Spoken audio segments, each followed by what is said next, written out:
안녕하십니까. 2014년 3월 11일 월요일 김경북TV 시작하겠습니다. 더불어민주연합에 참여하는 정의당과 연합정치시민회의 비례대표 후보가 결정되면서 우려했던 대로 좌파, 반미, 친북 성향 인사들이 당선권에 대거 이름을 올리고 있어서 지금 심각한 문제로 지적되고 있습니다. 이재명의 공천은 민주당 친명계에게도 횡재를 안겨줬지만 종북 좌파 세력에게는 꿈도 꾸지 못했던 원내 진입이라는 엄청난 횡재를 안겨주고 있습니다. 또 조국 혁신당에는 조국 대표를 지키자고 외치던 인사들이 대거 몰리면서 비례대표제도 본래의 취지를 완전히 무색해하고 있다는 비판이 들끓고 있습니다. 이럴 바에는 차라리 비례대표를 없애는 것이 바람직하다, 이런 모욕론도 거세지고 있습니다.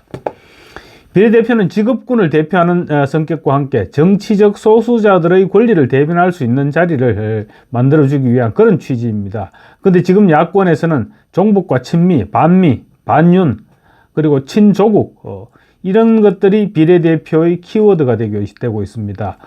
연합정치시민회의는 어제 공개 오디션을 통해서 더불어민주당의 위성정당인 더불어민주연합의 비례순번 1번으로 한미연합훈련 반대 시위를 벌여온 결의하나 활동가 출신의 전지혜 전 서울과학기술대학교 총학생회장을 선출했습니다. 더불어민주연합의 비례대표 1번으로 당선을 확정지은 것입니다. 전 후보는 자주 NL계로 분류됩니다. 자주파죠. NL은 과거 통진당의 이석기 세력과 현재 진보당 인사들의 정체성이기도 합니다. 반미 활동과 북한 지원에 초점을 둔 결의하나에서 청년 결의하나 대표도 맡고 있습니다. 결의하나는 한미 군사훈련 반대와 유엔 사령부 해체 등을 주장해왔습니다. 작년 9월에는 이적단체 조총련이 주최한 간토대지진 100년 조선인 학살 추도식에도 한국 참가단으로 참석했습니다. 유미양 의원도 참석했다가 남북교류협력법 위반이라는 지적을 받았던 바로 그 행사입니다. 결의하나는 이적단체로 규정된 조국통일범민족연합 범민영 간부 출신 조성우 씨가 이사장을 맡은 단체입니다. 향후 적지 않은 논란이 불가피해 보입니다. 실제로 결의하나의 홈페이지를 확인해 봤습니다. 그랬더니 한눈에 친북단체임이 드러났고 온통 방북과 관련한 행동이 줄을 이루고 있었습니다. 홈페이지에 올라와 있는 사진들, 지금 화면으로 보시는 사진들입니다. 그 사진들에는 온통 북한을 소개하고 찬양하고 또 북한을 여행하는 그런 활동들이 담긴 사진들로 도배가 되어 있었습니다. 북한에서 운영하는 사이트라고 하더라도 하나도 이상하지 않을 정도의 내용들로 가득 차 있었습니다. 비례대표 1번은 상징성이 있는 번호죠. 그래서 각 정당에서는 비례대표 선정 시 1번을 어떤 사람을 할 것인지 굉장히 많은 고민을 합니다. 상징성은 물론이고 당의 정체성과도 직결되기 때문입니다. 민주연합의 1번 전지혜 후보는 오래전도 아닌 작년 11월에 유엔사 해체를 주장했던 인물입니다. 북한이 내내 주장했던 내용들이죠. 그렇다면 민주당도 같은 주장인지 먼저 밝혀야 할 것입니다. 이런 사람을 비례대표 1번으로 내세운다는 것은 민주당의 정체성이 종북, 친북이라는 말과 다름이 없기 때문입니다. 종북 좌파 세력 입장에서는 엄청난 발걸음을 내디딘 것이고, 이재명은 자신의 방탄 공천을 위해서 전통의 민주당을 지금 종북 세력의 입안에 밀어넣고 있다, 이렇게 얘기해도 과언이 아닐 것입니다. 민주당이 연합정치시민회의에 비례대표 추천 권한을 넘길 때부터 이미 예견되어 온 일입니다. 연합정치시민회의는 조성우 6.15 공동선언 실천 남측위원회 상임대표, 그리고 박서군 한국진보연대 상임 공동대표, 진영종 참여연대 공동대표 등이 운영위원장을 맡고 있고, 주재준 한국진보연대 정책위원장과 이태호 참여연대 운영위원장 등 이 사람들이 상황실장을 맡는 등 좌파, 반미, 친북 성향 인사들을 중심으로 구성된 단체입니다. 이런 단체에서 4명의 비례대표 후보를 선출해서 민주당의 위성정당인 민주연합에 추천하면 순번대로 비례대표 명단에 포함됩니다. 더불어민주연합이 지난달 21일 민주개혁진보 선거연합 합의서명식에서 당선 안정권으로 분류되는 비례 20번 안에 진보당 3명, 새진보연합 3명, 시민사회 측 4명을 배치하기로 하면서 전체 1번은 시민회의 측 추천 인사를 배치하기로 합의했기 때문입니다.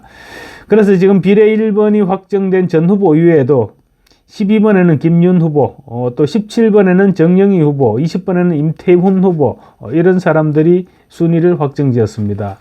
비례 17번으로 내정된 정영희 후보는 전국 여성농민총연합회 통일선봉대 대장으로 사드 반대 시위를 주도했던 인물입니다. 20번으로 내정된 임태훈 후보는 군인권센터 초대 소장을 맡아 군 내 폭력과 성소수자 문제 등의 개선을 요구해왔습니다. 2019년 11월 당시 이재명 경기도지사가 친형 강제 입원 사건과 관련한 항소심에서 벌금 300만 원을 선고받고 대법원 판결을 앞둔 시점에 선처해달라며 탄원서를 작성해서 제출하기도 했었습니다. 이들 뿐만 아닙니다. 진보당은 벌써 민주당으로부터 비례후보 3석을 보장받았고 명단도 확정했습니다. NL계는 진보당 이외에도 시민사회 몫으로 추가로 비례순번 2자리를 확보했죠. 그래서 민주당이 사실상 진보당 계열의 비례후보 5자리를 보장한 모양새가 됐습니다. 진보당 지지자들은 지금 5석은 사실상 확보했다 이러면서 들뜬 분위기입니다. 이재명이 당리당략과 자신의 방탄구상으로 고집한 연동형 비례대표 제도 때문에 자유민주주의 헌법가치가 지금 심각한 도전을 받고 있는 것입니다. 그동안 누적되어 온 헌법가치 훼손이 22대 총선을 계기로 위험 수위에 이르렀다는 지적입니다. 대한민국이 전복을 꾀하다가 헌법재판소에 의해서 해산된 통진당의 후신인 진보당이 다시 활동을 시작한 것입니다. 기형적인 선거제도를 악용해서 민주당을 숙주 삼아 다시 국회 진지를 구축하게 된 것인데, 민주당이 정확하게는 이재명의 민주당이 헌법가치를 정면으로 훼손시켰다고 볼 수 있습니다. 자력으로는 국회 진출이 불가능한 통일당을 대체하는 위헌 대체 정당과 종북 세력에게 민주당은 여러 의석을 나눠줌으로써 숙주 노릇을 자청하고 있습니다. 자유민주주의를 표방하는 정당으로서는 도저히 해서 안 되는 심각한 헌법가치의 훼손이라고 할 수 있습니다. 종북 좌파의 숙주 노릇을 하고 있는 민주당이 과연 민주라는 단어를 사용할 자격이 있는 정당인지, 당대표 1인의 사당으로 기운 1인 지배정당이 과연 민주적인 정당으로 인정받을 자격이 있는지 되묻지 않을 수 없게 됐습니다. 지금 대한민국의 안보가 심각한 위기 상태로 빠져들고 있습니다. 문재인 전 정부가 밀어붙인 대공수사권의 경찰 이관은 이미 많은 문제점을 노출하고 있습니다. 경찰이 안보수사단을 신설했지만 인력은 불과 140여 명에 불과합니다. 책임자는 대공수사를 지휘한 경험도 전무합니다. 각 시도 경찰청의 대공수사 인력도 정원했지만 수사지휘 간부가 절반가량은 간첩수사 경력이 3년도 안 됩니다. 사실상 간첩수사를 손 놓고 있는 것입니다. 이런 상황에서 친북, 종북 성향 인사들이 국회에 진출하게 되면 국정원과 국방부, 검찰, 경찰 이런 민감한 안보 자료들을 열람하거나 요구해서 이를 공개 또는 유출할 가능성을 배제할 수 없습니다. 이석기 전 의원은 구속되기 전에 한미 공동 국지도발 대비계획, 대형 공격 헬기 사업 등의 군사 비밀 자료를 요구했었습니다. 21대 국회에서 야당 의원 보좌관은 김정은 참수부대 등 700여 건의 군사 기밀 자료를 요구한 사건이 알려지기도 했습니다. 정북 좌파 세력의 국회 진입은 이제 막을 수가 없게 됐습니다. 벌써 몇 발자국 국회 안으로 발을 들여놓은 상황입니다. 진보당은 이제 22대 국회가 개원하자마자 무시 못할 원내정당으로 재탄생합니다. 이들은 한미동맹 파기를 주장하고 이석기 명예회복을 추진할 것입니다. 이재명은 책임지지 않으려 할 것이고, 따라서 우리는 지금 대공수사망을 다시 촘촘하게 재점검하고 한층 강화하는 것 외에 방법이 없습니다.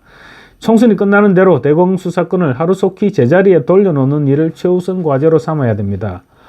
한동훈 국민의힘 비상대책위원장은 4월 총선 승리 후 바로 국정원 대공수사권을 회복하는 법률 개정안을 내고 통과시킬 것이라고 했습니다. 그런데 이 모든 것은 총선에서 승리했을 때의 일입니다. 총선에서 과반을 확보하지 못하면 이제 완전한 좌파 세상이 될 것입니다. 그런데 지금 조국혁신당이라는 이상한 좌파 정당이 출범해서 좌파 정당의 파이를 키워가고 있습니다. 이제 앞으로 한 달은 대한민국 운명과 직결되는 절체절명의 순간들이 될 것으로 보입니다. 감사합니다.